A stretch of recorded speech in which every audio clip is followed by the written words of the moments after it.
video, which is I'm making this video today on my tablet rather than my usual method of the cell phone. So let me know if this video is really bad quality, and I won't do it on this again, but I thought I'd try it out.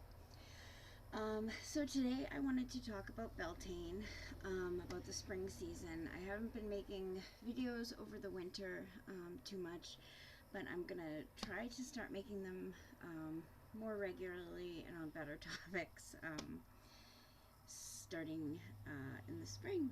So I love the spring and the summer, and it's a great time of activity for those of us who practice. So I will start with today's topic, which is the holiday of Beltane, or May Day, the spring celebrations. First of all, many of us are familiar with things like the Maypole, May processions. I know that growing up Catholic, a lot of the rituals in Catholicism are very similar to some of what's practiced in paganism and the craft. I remember in grade school we used to have a big procession for the statue that we had in front of our school near the flagpole, which to us I guess was kind of used as the maypole. It would be decorated, and the school would have like a big procession, and we would put flowers on the statue of the Virgin Mary. For many practitioners who grew up around the worship and honor of Mary, the mother of Jesus, she was kind of a symbol that could carry over to be the goddess representation. I know a lot of pagans who use Mary as their symbol of the goddess. So, and everybody would put a crown on her of flowers, and we would throw flowers all around at her feet and everything like that, and we would sing songs, and it was a wonderful day of like celebration. So, and the other similar thing that everybody who doesn't know much about the craft is familiar with also would be the prom season. Now, there's a tradition at the prom of crowning somebody prom king and queen.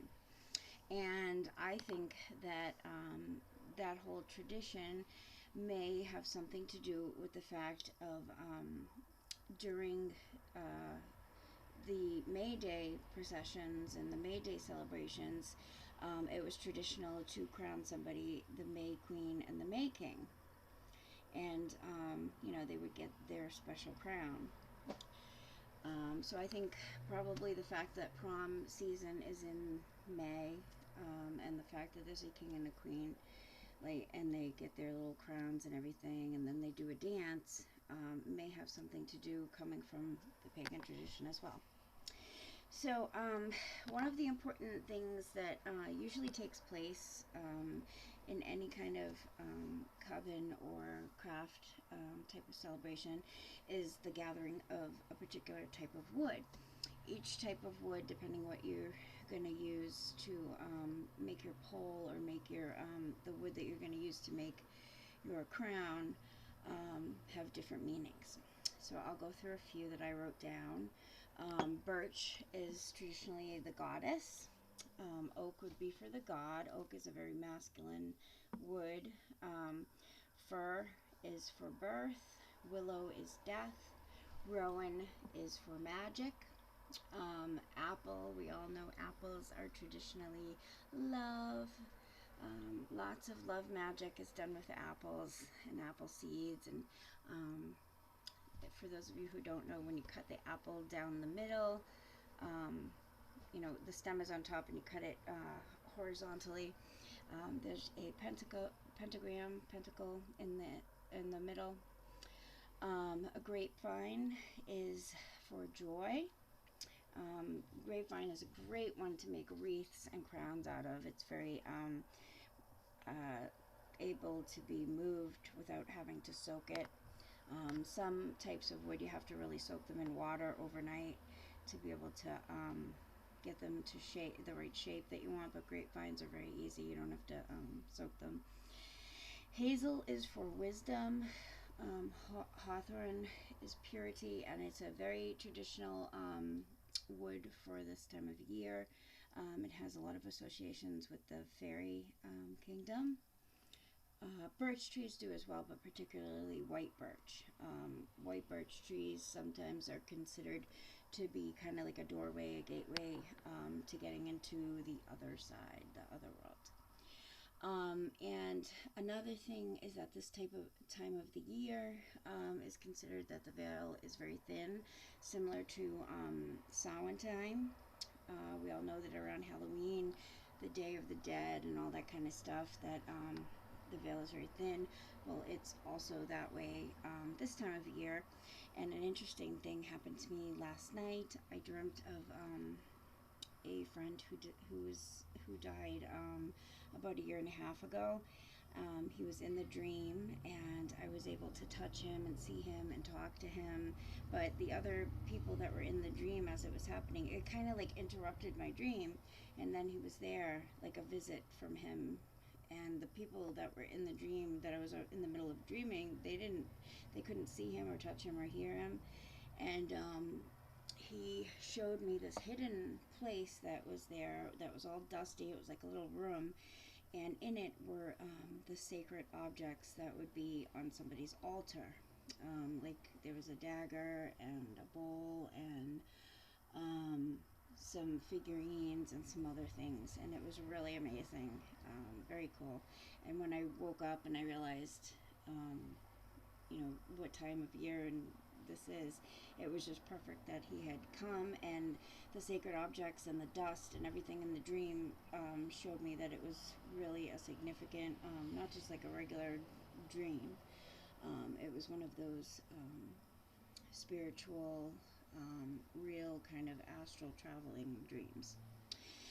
So, okay, so when you pick your wood for your maypole, or for your crown, the crowns are chosen for the king and the queen, a particular type of wood, and it's traditional that whatever type of wood is chosen for one, both the crowns will be made kind of like to match each other. And the crown for the woman traditionally will be made out of the wood with the blossoms. That's why, a lot of times you see the woman with the crown of flowers on her head, because those are the blossoms from that, whatever that wood is, a fruit tree, maybe apple tree, whatever, some pretty flowery, blossomy tree. And the tree for the crown for the man, rather than flowers, usually would be leaves, or just the wood, or maybe thorns, or whatever, but more masculine. So the other big thing is the dancing around the maypole, the tying of the ribbons, and the whole maypole idea has to do with fertility, the divine marriage of masculine and feminine.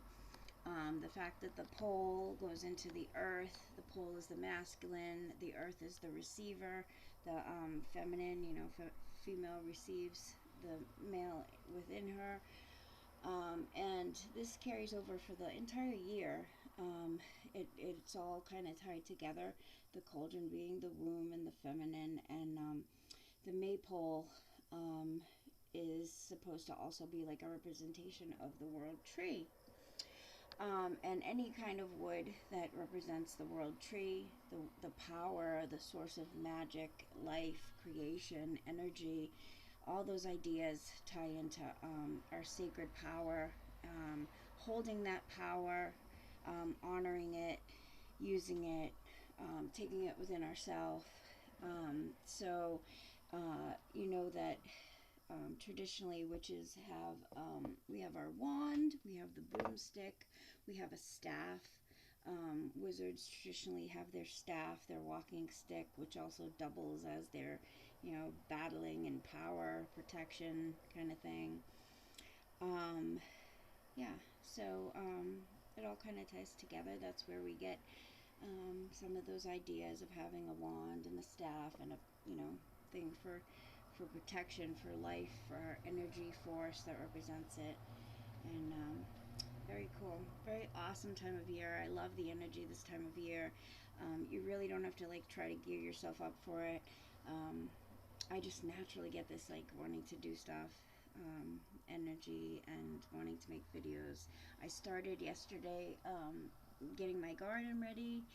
I started, preparing the earth, I pulled out so many boulders yesterday because last year we had just moved in on June 1st, so I had to kind of rush planting my garden. I made it pretty small, but this year I made it a little bit bigger, so we'll see. I only planted a couple things yesterday. I had a sage plant inside that I had just bought at the grocery store, so I planted that. And what else did I plant? I think I planted my lavender that I had inside, which was not looking so happy anymore. I planted a few pumpkin seeds.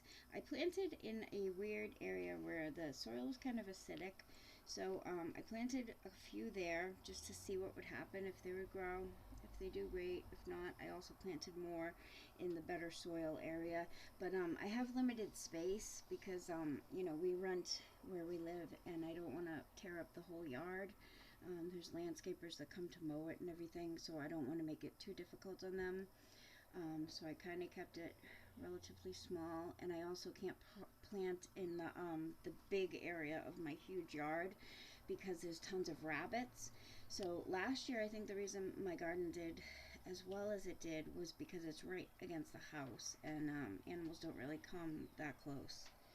Plus I have a dog and a cat and everything, and I'm sure they smell that. So I hope this video was helpful, informative, you enjoyed it, and leave me some comments. Let me know if the video was okay, and blessed be. Okay, bye.